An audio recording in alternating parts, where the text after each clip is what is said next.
네, 기관의 눈으로 이어가겠습니다. 예, 오늘 좀 시장이 좀 빠지는데 우리가 조금만 견디면 좋은 날이 분명히 있을 것입니다. 예, 3분기 또 실적 시즌을 맞이해서 영업이익이 기대보다 많이 나오는 회사들이 좀 있습니다. 예, 그중에서도 화학주들이 좀 좋다는 얘기를 저희가 좀 지속적으로 좀 드린 바 있고 보면은 그중에서도 뭐 금호석유화학 좀 괜찮은 것 같습니다. 그래서 잘 갔는데요. 어쨌든 뭐 여러 악재가 나온 또 LG화학, 물론 2차 전지 주이긴 하지만 또 화학주이기도 하죠. 여기서 좀 힘들었던 시절이 좀 있었습니다. 그동안. 4분기 전망 어떤지 우리가 화학주에서 조금 뽑아보도록 하겠습니다. 지난번에 출연해서 좋은 말씀을 해주시진 이베스트 투자증권의 이한나 연구원 다시 모셨습니다. 안녕하세요. 네, 네. 최근 국내 증시 좀 어렵습니다. 오늘도 어렵고요. 근데 화학 섹터는 뭐 살만한가요? 화학 섹터는 이제 종목을 좀 잘 소팅을 해서 매수를 하셔야 좋을 것 같습니다. 아무래도 최근에 이제 화학주를 좀 많이 주가를 이끌어 올렸던 부분이 배터리하고 아무래도 수소차 쪽이 좀 많이 있었죠. 그런데 이제 LG화학을 필두로 해서 뭐 워낙 급등했던 부분이 있었기 때문에 그에 대한 일부 차익 실현도 있었지만 아무래도 기본적으로 전기차 센티가 LG화학의 물적 분할부터 시작을 해서 화재 사건까지 일어나면서 조금 그쪽 섹터에 대한 산업에 대한 센티는 좀 꺾이지 않았나 이렇게 보고 있습니다. 최근 화학 섹터가 사실은 그린딜류 관련주로 좀 엮이고 해서 올라갔던 것들이 좀 있습니다. 코로나19 수혜주들도 뭐 사실은 좀 있었고요. 그런데 잘 올라오다가 조금 뭐 지금 쉬고 있습니다. 뭐 특별한 이유가 있을까요? 뭐 말씀드렸듯이 아무래도 화학 쪽에서 대장이 LG화학이었어요. 네. 그리고 수소 쪽이 이제 또 화학이랑 엮이면서 하나솔루션 같은 경우에도 좀 대장으로 많이 작용을 했었는데 첫 번째로는 뭐 전기차 배터리 쪽에서의 뭐 최근에 계속 나오고 있는 화재 사건부터 시작을 해서 그리고 이제 물적 분할을 하게 되면 결국에는 석유화학만 남고 배터리는 이제 성장 동력으로 작용하지 못하지 않느냐라고 하면서 그거에 대한 메인이 좀 주도주가 꺾이기 시작하면서 좀 전반적으로 많이 하락을 했다고 볼 수 있을 것 같습니다. 알겠습니다. 그럼 지금 3분기 실적 나올 것이고 우리가 뭐 3분기 실적이 어느 정도 나온다라는 것을 이제 거의 다 알고 있는데 3분기, 4분기, 내년 1분기까지 다 이렇게 합쳐서 보면 이 실적이 좋아질 수 있을까요?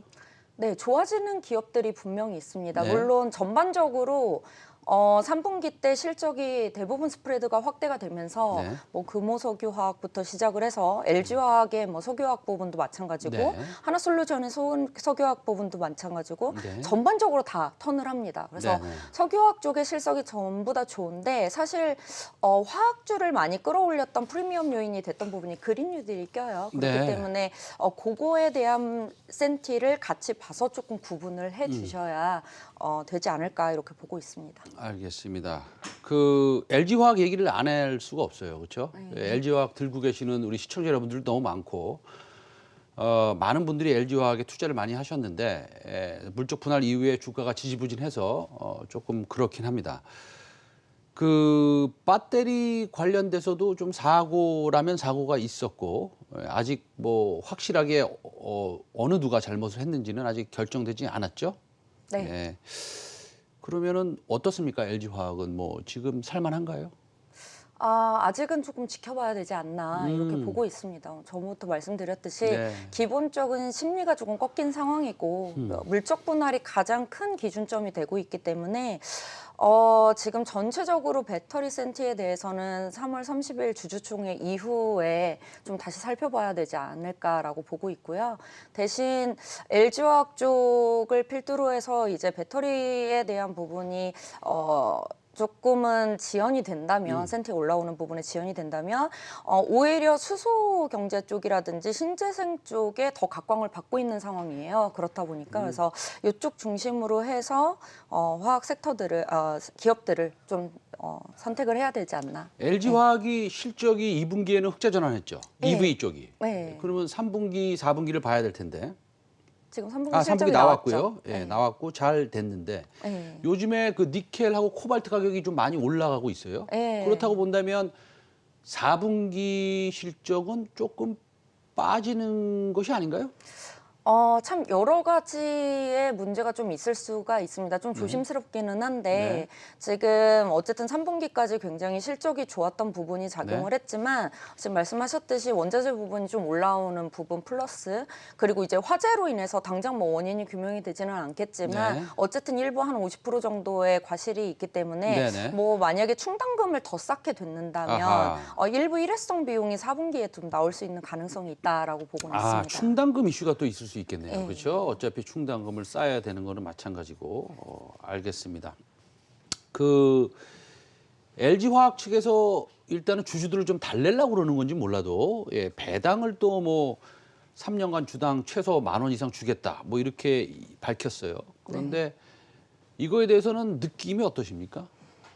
그냥 딱 그 정도로 생각을 하고 있습니다. 저도 이제 약간 예. 주주 달래기용이 아닌가라고 보고는 네. 있고 사실 그 뭐 배당을 준다고 해서 지금 다시 심리가 돌아오고 있는 상황은 아니거든요. 네. 뭐 주가의 흐름을 보셨듯이 그래서 제가 생각하기에도 지금 물적 분할 이슈가 뭐 여러 번 말씀드렸지만 가장 크기 때문에 배당에 대한 부분 때문에 주가 상승 여력이 있다라고 보기는 조금 애매할 것 같습니다. 그러면 뭐 물론 전기차 섹터를 다 맡고 계시지 않으시죠? 거의 다 거기다 갖고 하고 있습니다. 있습니다. 그러면 아까 그 니켈 코발트 가격 말씀하셨듯이 예. 그 지금 올라오고 있고 네. 그다음에 4분기 실적은 별로 안 좋을 것이고 네. 그러면 그렇다고 본다면 뭐 삼성 SDI나 네. 뭐 다른 업체들도 마찬가지 경우가 아닐까요? 4분기 때는 조금은 슬로우할 수가 있기는 있고요. 다만 그래도 Q단 자체가 계속 올라오잖아요. 네네. 기본적으로 출하량이 굉장히 늘어나고 있는 상황이기 네네. 때문에 뭐 LG 화학의 충당금 쌓는 부분을 제외하면 EV 쪽 센트가 그렇게 안 좋은 건 아니거든요. 네네. 그렇기 때문에 그런 부분을 예상을 해주시면은 실적적으로 4분기에 슬로우해질 수는 있지만 나쁘다고 보기엔 좀 어렵다라고. 나쁘다고 보기는 어렵다. 그리고 소재 업체들 같은 경우에는 양극재나 원극재 소재들 같은 경우에는 사실 Q가 계속적으로 증가를 하고 있고 글로벌리 EV 출하량이 굉장히 빠르게 성장을 하고 있기 때문에 그에 대한 수혜는 계속 볼 거라고 보고 있습니다. 알겠습니다. 그 올해 연말까지 화학주 우리가 지금 보고 있는 뭐 딱 생각나는 것은 뭐 대한유화, 그다음에 롯데정밀, 금호석유, 뭐 LG화학 뭐 이 정도 생각할 수 있는데 화학 섹터에서 이렇게 주요하게 볼 이벤트 같은 것들이 있나요? 네, 아무래도 네. 뭐 배터리를 굉장히 많이 봤다면 네네. 배터리 쪽에 대한 심리가 조금 어느 정도는 기울어지면서 수소하고 신재생 쪽하고 그린 뉴딜 나머지 그린 뉴딜에 대한 부분이 좀 주목을 받기 시작했어요. 그래서 실제로 제가 보기에는 신재생도 신재생이지만 지금까지 많이 주목받지 못하고 주가적으로 좀 눌려 있었던 그런 화학색 기업들 중에서 3분기 확실히 실적이 턴을 하면서 마지막 그린 뉴딜주라고 볼 수 있는 뭐 친환경 바이오 플라스틱이라든지 뭐 그런 신재생이라든지 수소까지 해서 볼만한 기업들이 꽤 많이 있습니다. 알겠습니다. 네. 뭐가 있을까요?